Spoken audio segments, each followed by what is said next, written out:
প্রিয় বন্ধুরা, আশা করি সবাই ভালো আছেন এবং আজকে একটি নতুন ভিডিও নিয়ে উপস্থাপন করলাম যে ভারতবর্ষের যে 7টি রাজ্যের যে 13টি উপনির্বাচন হয়েছিল তার ফলাফল নিয়ে বিশ্লেষণরূপে আজকে একটি ভিডিও তৈরি করেছি।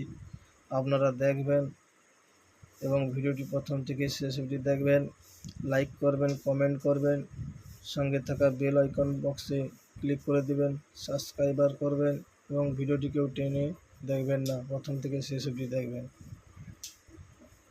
যে 13টি বিধানসভা ভোট হয়েছিল তার মধ্যে এনডিএ বনাম ইন্ডিয়া অর্থাৎ ইন্ডিয়ার শরিক সহজে জোট তারা 11টি আসন পেয়েছে এবং বিজেপি শরিক সহ এনডিএ 2টি আসন পেয়েছে এবং কে কোনখানে আসন পেয়েছে তা বিস্তারিতভাবে স্ক্রিনে দেওয়া আছে, দেখে নেবেন। তা সত্ত্বেও আমি বলছি, একটু শুনে নেন মন দিয়ে।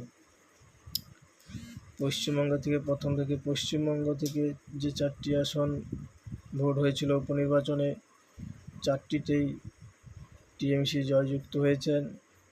রায়গঞ্জের কৃষ্ণকল্যাণী এবং